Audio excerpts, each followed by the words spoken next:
Welcome to the next episode of the Digital Dreaming Off the Ground podcast. We are going to talk about the more NFL offseason storylines, and we're going to talk about the Bengals, starting with the Bengals, right?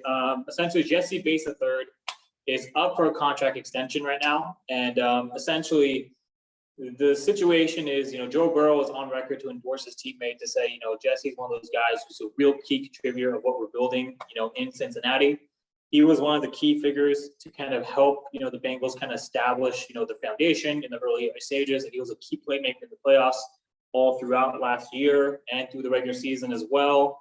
So Jesse Bates III, is currently, in the contract extension with the front office and coaching and head coaching at the front office and the coaching staff, right? And I mean, it's one of those situations the franchise have to make a split decision about if they're going to go with Jesse, if they're going to give him the money, if they're going to lock a franchise tag. He's definitely due for an extension. My personal take, obviously, I can see from both ends. Obviously, Jesse deserves to get paid. It's great to have Joe Burrow endorsing him, and then obviously Michael Robinson on F1 Network today was saying that Jesse Bates III is one of those guys you have to pay because of the fact that he's such a key kind of playmaker. He's a baller. He has 10 picks over the past 4 seasons.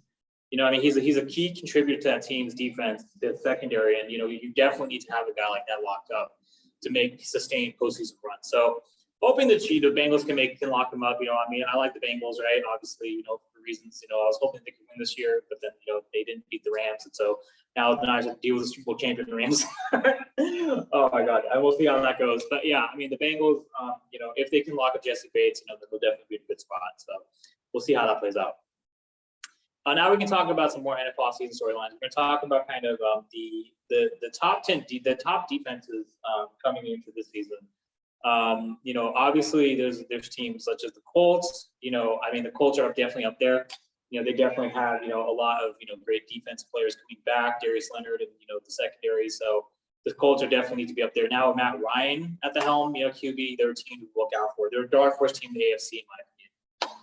In addition to that, I also like my personal take. I also like the San Diego Chargers.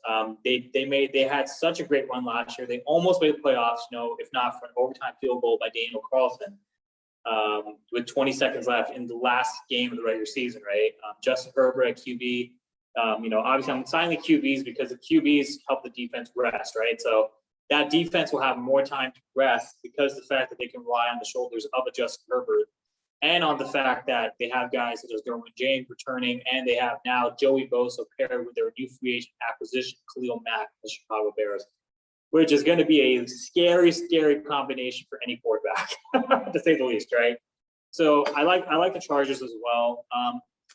The Rams, obviously, Bobby Wagner coming back, Steining, Aaron Donald coming back, Leonard Floyd as well. Obviously Jalen Ramsey, one of the best corners, if not the best corner in all football. They definitely have, the pieces to repeat, as champions, and that defense looks really good too. A dark horse team people want to talk about my Niners. I really like the Fred Warner and, Drake Lean, a lot of linebacker core. Ultimately we'll see how the secondary plays out, right? In front, but obviously front four, both healthy again.